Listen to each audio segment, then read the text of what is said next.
Are you not sure what to expect for your guild? Do you want to know what's going to happen when you set foot in these raids for Phase 1? Well, you've come to the right place. I'm Movies, and in this video we're going to talk about the difficulty of raids and what each type of raid should expect to reasonably clear in the first or second lockout. Let's get into it! First things first, if you're new to the channel, please don't forget to like, comment, and subscribe. It really helps me out and keeps allowing me to make videos just like this one. So Phase 1 of Cataclysm consists of 3 raids. We have Blackwing Descent, Bastion of Twilight, and Throne of the Four Winds for a total of 12 bosses on normal and 13 on heroic. This is the first time we get a secret heroic only boss. Kinda cool, honestly. These raids are a step up from anything we've dealt with in Wrath of the Lich King. Most, if not all, of the bosses in Phase 1 are equal to the Endwing bosses in Icecrown Citadel, Professor Putricide, Sindragosa, and Blood Queen Lanethel. However, none of them really compare to the difficulty of Heroic Lich King. Normal difficulty on these fights is fun, challenging, but also gives you a lot of leeway in allowing guilds to full clear and get all the loot. Fights like Halphus Wormbreaker and Atramedes will be your loot pinatas. Some more challenging normal fights are Nefarian, Cho'Gall, and Conclave of Wind. Heroic mode is where things get wild. Every encounter gets new abilities that ensure you'll have a much harder time defeating it, and the health and damage increases are exponentially higher. Even on the beta, that we were finding a lot of the heroic fights are between 4 to 6 minutes for kills even in full 359 gear. Expect that to be longer in the pre-raid best in slot gear we'll have going in. So, for boss difficulty, well, I haven't seen all the bosses on Heroic yet, but I do have a sense of all the encounters at this point. So, here's my list from easiest to hardest for Heroic difficulty of all 13 bosses.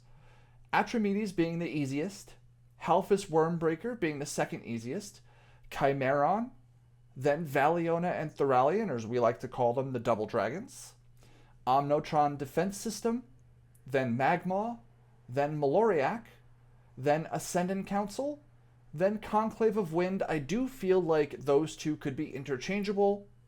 Some guilds might struggle with Ascendant Council and down Conclave of Wind really quickly. It could go either way. Then Cho'Gall, then Nefarian, then Sinestra, then Alakir. While this may vary in some degree in practice, this is the general difficulty ranking of each boss on Heroic in Phase 1. With all that said, let's talk a little bit about expectations. In WoW, you have a lot of different types of guilds, so let's set the stage here. So you have your Tier 1 guilds. These are your Race to World first guild, your Newman, your Progress, Beef Bar, etc. These guys are raiding every day on the beta and have already killed all 13 bosses. There are not many guilds in this tier, but if you're here, what are you doing watching my guide? Go raid. Tier 2 guilds. These are your next step down from the Race to World first guilds. Fusion, yes sir. Even my guild might be considered here. We were raiding every day we could on the beta. We planned to raid 4 days on launch week, and we were hoping to full clear the entire tier in week 1, but we might not. Normally these guilds raid 3 times a week, and we'll do splits with multiple characters to get ready for the next phase. They're semi-hardcore and likely the top 500 guilds in the world. Then you have your Tier 3 guilds. These are a little bit more casual guilds. These are we did a couple of raids on the beta and saw the content on normal. We're going to do our normal raid days on raid launch and see what we could do. Normally raiding 2 to 3 days per week with less requirements to entry, and likely won't clear Heroic until week 3 or week 4. Then you have your Tier 4 guilds. These are your very casual friendly guilds. They did not do any beta raiding. They do 1 to 2 raids per week, and they have flexible attendance rosters. These guilds are not likely going to be doing any sort of heroic clears in the first month or so. They'll do a lot of normal clears before even setting foot in heroic, and that's okay. Whatever guild you fall into on this list is totally fine. However you like to play the game, you play the game at your own speed. So these are your main tiers of raid groups. There are likely some outliers in the middle of some of these groups, or maybe even a lower tier of groups for pugs or guilds that raid once a week intermittently with very, very few raiders. Now, the last thing I wanted to talk about in this video is 10-player raiding. With the launch of Cataclysm, 10-player raids become much more prevalent as the loot tables are no different between 10 and 25-player raids.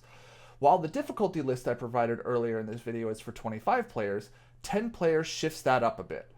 I did not do any 10-player heroic bosses, but bosses like Halfish Wormbreaker, Nefarian, and Conclave of Wind all shake up and become much harder on 10-player difficulty due to there being less players to handle the mechanics.